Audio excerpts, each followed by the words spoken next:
Alright, what is going on guys? Gino checking back in for another video today.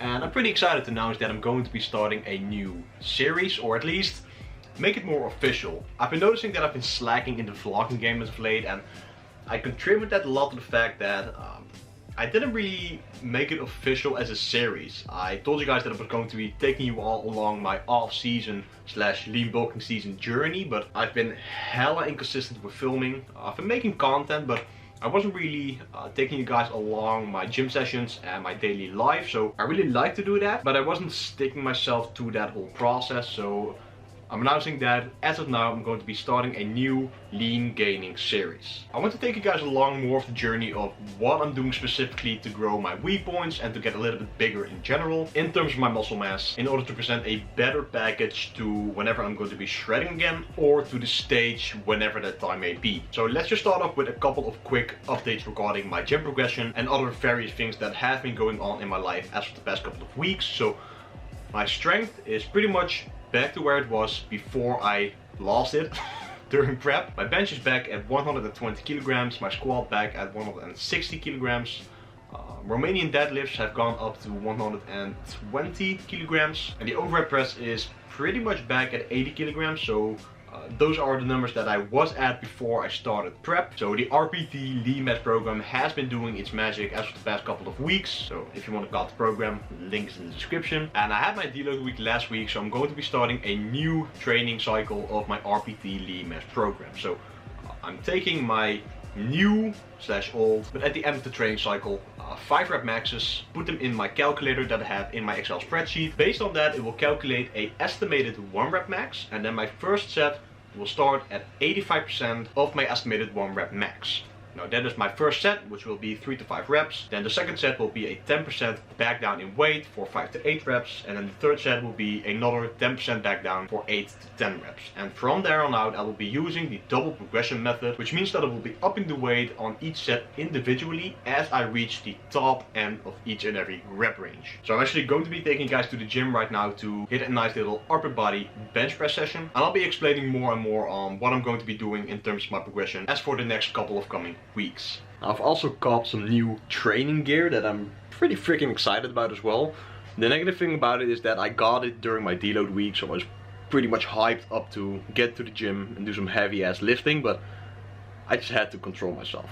I actually posted this on Instagram a couple of days ago as well. Deloading, for people who are passionate about training, bodybuilding, powerlifting, or whatever, lifting weights, it's like taking drugs away from a drug addict for a week and then giving it back after a week. And it's basically like, I'm freaking stoked to train again. So anyway, I'll show you guys what I got right here.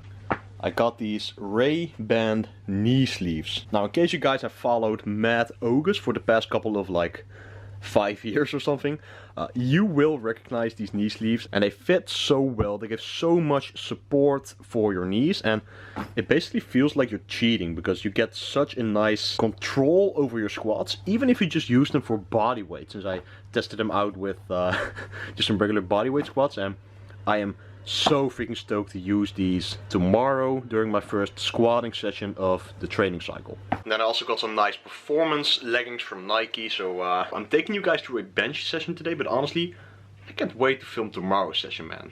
Heavy squats, that's life. So anyway, I'm going to be sipping my coffee right now, which is finished. Drink my pre-workout, which is still 8 grams of citrulline malate, which increases vasodilation, which is the opening up of the blood vessels, allowing for more blood to flow through, which means a better pump, and 5 grams of creatine monohydrate with some flavoring to enhance the flavor of the pre-workout drink. Let's head to the gym. Alright guys, and welcome to the commentary portion over this workout. So this was my first week back on the program after my deload week, and you're looking at the bench press. Now, what I do for my programming is I go back to 85% of my new estimated 1 rep max, which is a calculated 1 rep max based off my latest 5 rep max at the end of my program, if that makes sense. So I went back to 112.5 kilograms for my first set of 3 to 5 reps. Now, as you can see, I managed to get 5 reps. Then I went back down to 100 kilograms for a set of 5 to 8, managed to get 8 reps. And then I went back down to 90 kilograms for a set of 8 to 10 reps and I got 10 repetitions. And that is how my programming always works. I have a certain rep range and I go back down in weight as the reps in my program increase. So at the end of my last training cycle before my deload week, I got all the way back up to 117.5 kilograms. So I'm pretty much back at the same level of strength that I was at before I started my prep back in December or the beginning of January. So I'm now finally able to actually build some new muscle tissue, and I can probably say that I've regained all of the lost muscle tissue that I lost during my prep at the later stages. So that is all going very well. I'm very excited to see the amount of progression that I'm able to make right now, now that I'm actually back up to par in terms of my strength and my performance in the gym. I'm feeling very energetic again, very driven to perform well in the gym and to make some sick P-arms in terms of my performed volume. The only thing that I'm seeing right now though is that my body fat percentage isn't really at the point where I would like it to be in terms of the lean bulk look, right? Normally when I do a lean bulk, I'm pretty much able to maintain quite some decent shreds, or at least decently lean. And of course, you know, since I came off of a competition, I wanted to gain body fat on purpose, since I wanted to get my hormones back in check and my performance in the gym back to where it used to be. And now that I'm back to my usual gym performance, I noticed that I'm not quite pleased with my body fat, since I know for a fact that I'm going to be bulking or in this off season for a longer period of time, right? I'm not going to be starting a cut for any kind of serious goal, as of this moment anyway, in the beginning of next year, as I did this year in 2019. So I'm thinking of starting a little mini cut probably around September, but I'm not quite sure about that, since the gains are going pretty well right now and I'm still just kind of seeing how it goes, seeing how my shape is going to be progressing and improving, now that I'm actually able to build upon the point where I was before I actually started the prep in the beginning of this year. So I'm not quite sure about that, I'm still thinking about it, but anyway, a mini cut would only last me for about 6, tops 8 weeks, since I know that I can get pretty damn lean in that time period.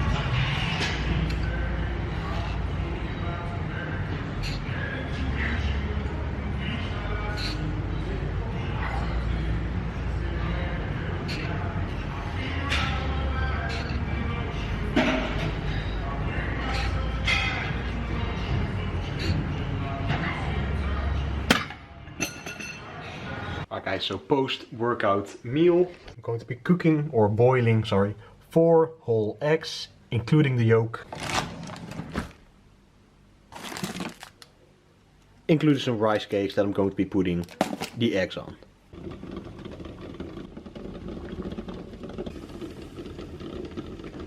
Alright, so I have a cool little trick with a boiled egg that I want to show you guys.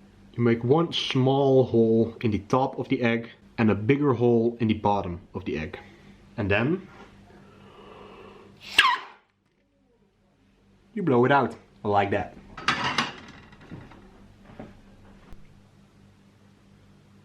Alright guys, so I just got back home and it's time to have some breakfast. Still been eating my bowl of cream of wheat, but I upped it to 120 grams, since, you know, carbs are life, with 40 grams of whey, 20 grams of cacao powder, 2 bananas, 20 grams of peanut butter, and I added some Himalayan salt on there, the legendary Nutella sandwich, some coffee, and some water. I actually wanted to record my squat workout yesterday with the new knee sleeves.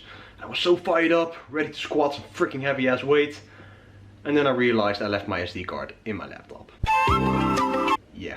So anyway, I just got back from the grocery store to pick up, well, just some kiwis, some sun gold kiwis. As for the past like month and a half, or maybe even 2 months, I've been trying to have 2 kiwis per day for pretty much most days of the week. In case you guys are unaware of Jeff Nippert, kiwis are pretty much one of the most micronutrient dense fruit sources you can get. So besides my 2 bananas and anywhere between 150 to 250 grams of mixed frozen berries, I try to get in 2 kiwis per day. And I actually eat the peel of the kiwi as well, because the most amount of fiber from the kiwi is actually in the peel.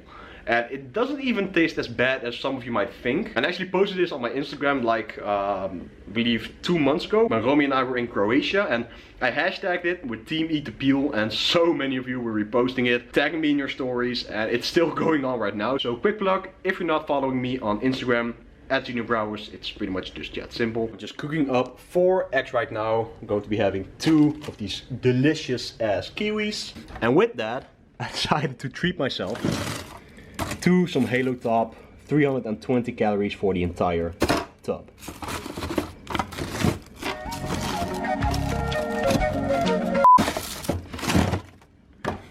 When it comes to my training approach at the moment, I've been focusing a lot more on the total volume per week. Now, there's still a lot of information going around there that there is a specific rep range for hypertrophy. So most likely it's still going around as the 10 to 15 rep range, but it has been shown in a lot of research, and I want to shout out Dr. Mike Israetel here, that the hypertrophy rep range is pretty much anywhere between the 5 to 30 rep range. So I've been doing some experimenting with different types of rep ranges in my program at the moment, and it feels pretty good, man. Not gonna lie, it takes some time to get used to, for example, sets of 20 to 30 reps, but I had been doing sets of 15 to 20 reps on, for example, the side lateral raises and the chest flies, and it has worked a lot of wonders in terms of the pump that I'm getting and the amount of fullness that I am able to maintain in the following days after the workout. And then in terms of sets per...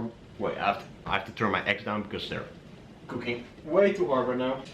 That's better. So I've been looking at the total sets per week for my specific weak body parts. So after my competition, I noticed that I have some certain weak points in my physique that I want to improve during this off season, obviously, and for the next time that I'm going to be shredding down, whether that be just to shred down for the hell of it or for my next competition. So I've been focusing a lot on increasing the thickness of my back, and that is specifically targeted towards the trapezius. And my bro Ruben, who's my physical therapist and who is a genius when it comes to biomechanics, we've been taking a look at my training techniques for my back, and I thought that I was already nailing down the trapezius activation during my back movements, but he's taught me some movements or movement patterns during my regular back exercises, and the amount of activation, the amount of soreness that I have in my trapezius right now is insane. So I'm very excited to keep this trend going now that I'm in surplus and able to add some more muscle mass. And in terms of sets per week, I'm aiming to get around 16 up to 20 sets per week, since 20 sets seems to be about the sweet spot in terms of MRV, which is the maximum recoverable volume that you can do for any specific body part. And of course it's different for everyone, but I've been experimenting with the amount of volume that I'm able to do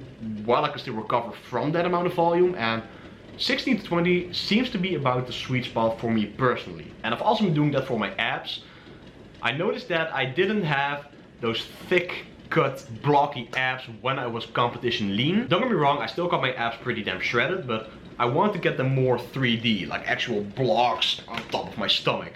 So I've been adding 1 exercise to all of my lower body workouts, which are 2 per week, and I'm doing 4 sets per exercise. So that puts me at 8 sets per workout, which puts me at 16 sets for the total of the week. And of course I'm then striving to promote progressive overload on my exercise selection, and for the past 2 or 3 months I've been sticking to cable crunches, weighted cable crunches, and hanging leg raises. And I'll do that for 1 workout of the week, and then on the other day of the week, so my second lower body workout of the week, I most often perform body weight decline crunches, and I'm actually focusing on creating spinal flexion, so actually rounding my back forward before I actually initiate the movement, and that puts pretty much all of the tension on my abs, on the actual rectus abdominis. And after 8 reps, honestly, I am toast. And that just showed that my abs were pretty weak in terms of actual muscular activation. And ever since then, I've been actually able to make some decent progress, if I say so myself. So of course, with all of the other muscle groups, I'm still trying to grow them as well. So I'm sticking to around that 15 to 20 set range as well. But I'm keeping a close tab on my recovery, since at the end of the day, if I'm not recovering, then I'm not able to progress. And that is one of the most important aspects to bodybuilding or weight training in general. I've also really been focusing on my sleep. Now, this is something that I've also learned from my prep. I want to get a minimum of 7 hours and a maximum of around 9 hours per night.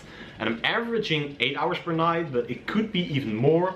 And on some days, within like 2 weeks time, you know, it happens, I get around 7.5 hours of sleep. So I'm nailing down my sleep, and I notice a big difference in my recovery in between my sessions.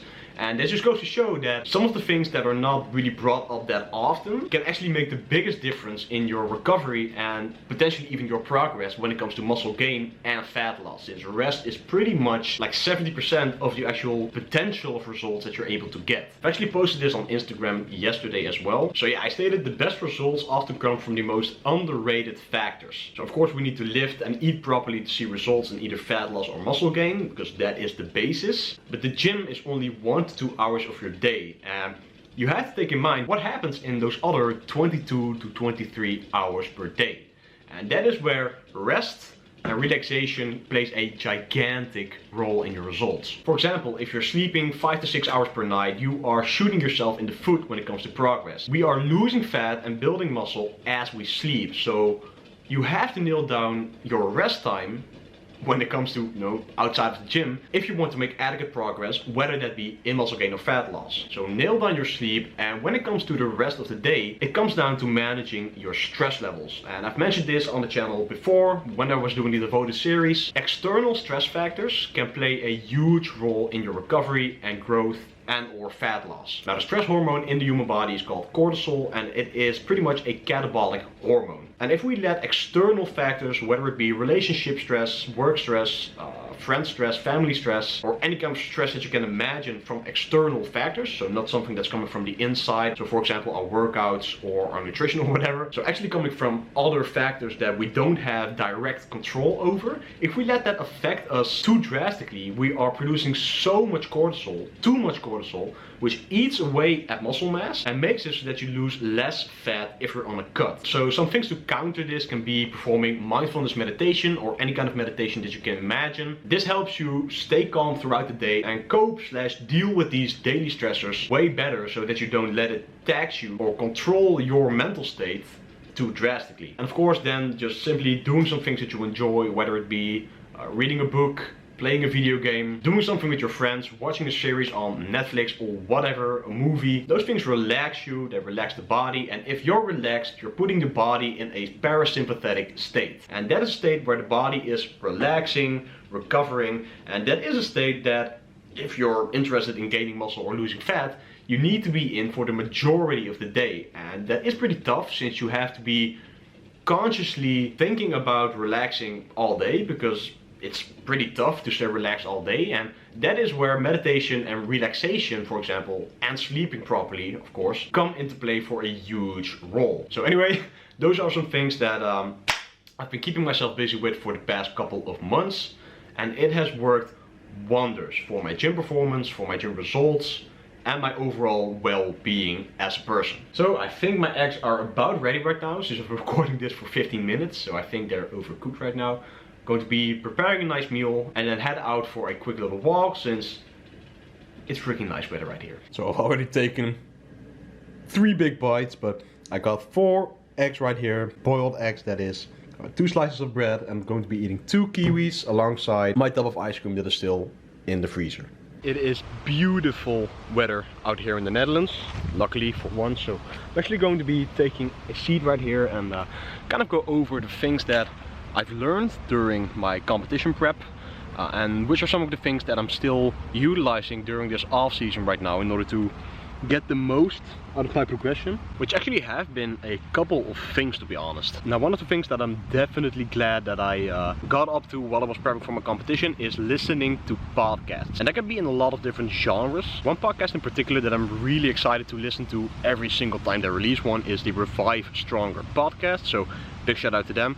I've been educating myself a lot about all the factors when it comes to bodybuilding and specifically muscle growth, and the podcasts that they release and guests that they have on the podcasts are pretty insane. So whenever I'm taking a walk or I'm riding my scooter, I try to listen to a podcast whenever I can, and I pretty much noticed that whenever I have to stop listening to the podcast, I'm already looking forward to the next listen or the next listening moment. So right now, for example, when I'm taking a walk outside in the beautiful weather. So listening to podcasts is something that definitely helped me to improve my own knowledge, to get smarter in the field that I'm personally working in as an online coach or as a coach in general, and to be able to serve my clients better, give them more value, and actually get better results with it myself and for my clients. I've also been reading a lot more books, and not even specifically bodybuilding related goals or muscle related goals, but just simply mindset related goals or self-development books. I believe that's what they're called. So one book that I'm actually reading right now is called How to Win Friends and Influence People, and it sounds very manipulative, I know, but it's just a matter of applying certain principles to your own behavior and your own communication skills in order to get the most out of the people that you're surrounded by or that you want to surround yourself with. So those two things have definitely helped me to pretty much just stay up to date with the recent research and just develop my mindset and my knowledge as a person as well. And in terms of training, I've definitely made some changes. I've mentioned this on the channel before, but I am a very stubborn person. If I think that something is working wonders and has worked wonders, then I'm very stubborn in changing up my routine or changing up my programming or even exercise selection, for example. But ever since prep, when I noticed that I was building up too much systemic fatigue, I just switched up my exercises, and it turns out that it's way better for me. I actually feel way better and I'm getting more bang for my buck in terms of muscle development. So say for example, I was always so caught up in having to do a regular style deadlift, so whether it be conventional or sumo, I had to do it.